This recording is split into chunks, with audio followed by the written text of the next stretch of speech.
Well, that was a great, raucous political gabfest. Harry used to say that a newspaper is an argument on its way to a deadline, and if you don't have an argument, you don't have much of a newspaper. And I so agree with that.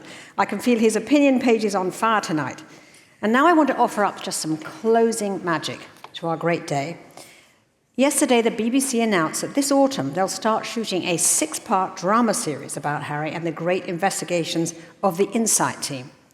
Produced by the brilliant Patrick Spence, who was also responsible for Mr. Bates and the Post Office, and written by the BAFTA winner Peter Bowker. It's called Dragon Slayers, and it's coming out next year. I have absolutely no influence, by the way, on who's going to play me.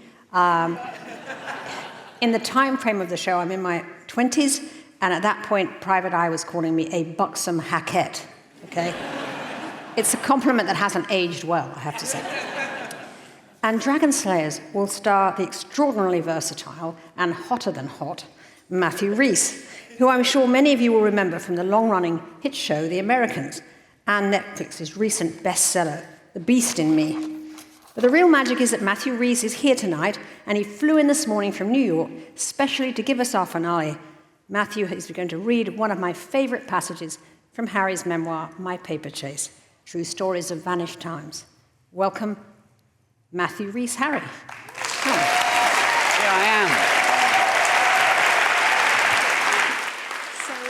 So exciting. Great.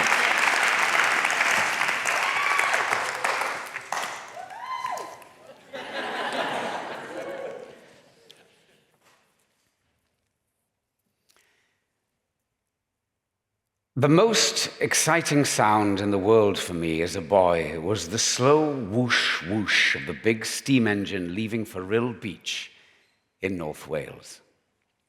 Every year as summer neared, I counted the days when the whole family would take the train for a week at the seaside. When we set out for the family holiday in late May 1940, we had no idea that the survivors of Dunkirk had just arrived in Rhyl. I was nearly 12 the summer I saw the bodies of the soldiers scattered about the sands. The soldiers were so still, their clothing so torn, their faces so pale, they looked as if they had died where they fell, and yet they had escaped death.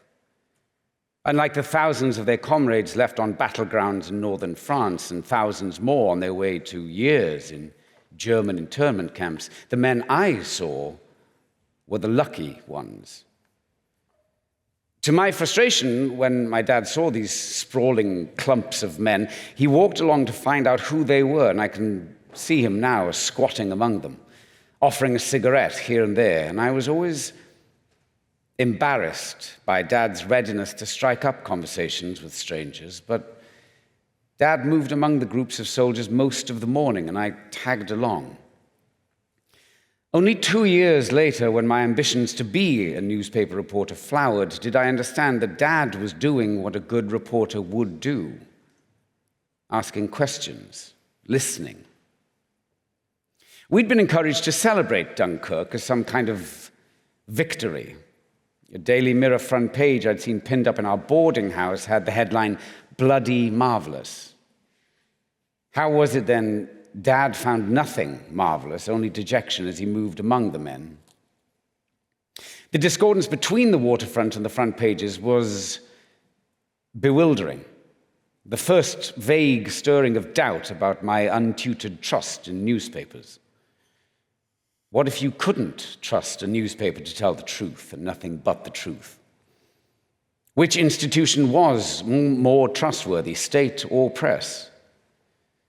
Such questions still resonate with me after a lifetime in newspapers, and there have been many times when I have found that what was presented as truth did not square with what I discovered as a reporter, or later as an editor. The epiphany on Rhyl Beach shook my faith in the printed word, but it did not make me averse to newspapers. On the contrary. As I entered my teens, I grew ever more eager to involve myself in their mysteries, but how was I to become a reporter, learn the newspaper trade? I was a working-class boy who had already been branded a failure, having failed to qualify for grammar school, the English equivalent, roughly, of American high school. So, was I reaching too far? What were the pitfalls, the ethical dilemmas, the traps? I could barely imagine. How could I equip myself to decode the complex, ever-changing, thrillingly dynamic mosaic of live news and bring it to the public with the raw integrity of truth? And so began my paper chase. March was the cruelest month. On the first day of it in 1982, my father died in North Wales. He was in his 82nd year. He was the hero of my life, and I was deeply affected.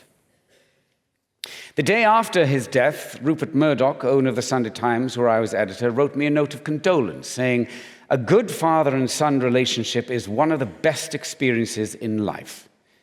You must take any time you need to attend the necessary family arrangements."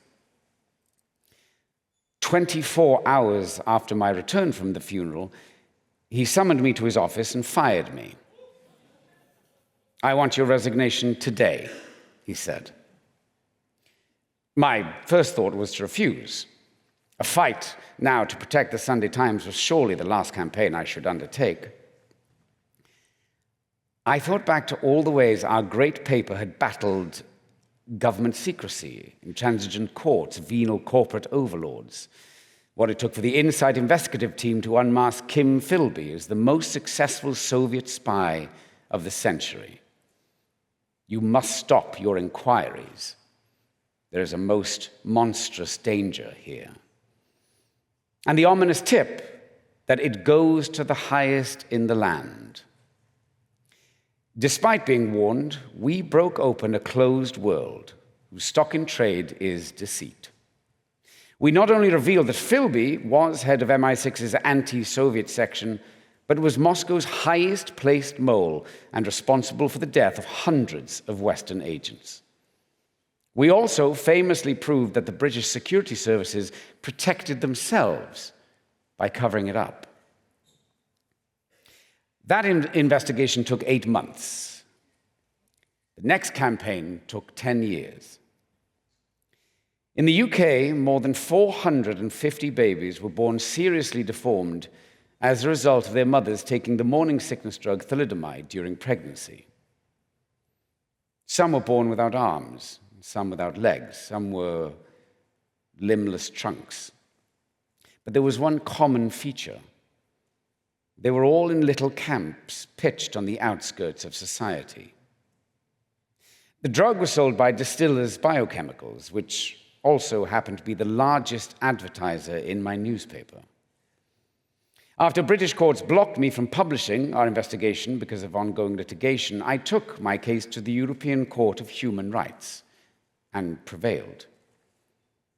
When our series finally got the public to at last care about these forgotten children, Distillers gave in, giving £20 million to compensate the families, nearly 10 times the original offer. These were the victories. From them, I learned that freedom of the press is a moral concept, or it's nothing. The press is a frail vessel for the hopes it is meant to bear, and good, hard truth is hard to establish, but vital to defend when it is established. Otherwise, everything is relative. I have insufficient reserves of humility to suppress my belief that you cannot beat honest, first-hand reporting when you can get it. Governments may know a lot more about our lives than we care to contemplate, but frequently they know less about the world than we presume. No government can govern well without reliable, independent reporting and criticism. No intelligence system, no bureaucracy can offer the information provided by free, competitive reporting. The cleverest agents of the secret police state are inferior to the plodding reporter of democracy. And so my conviction remains. Things are not what they seem on the surface. Dig deeper, dig deeper, dig deeper. Matthew.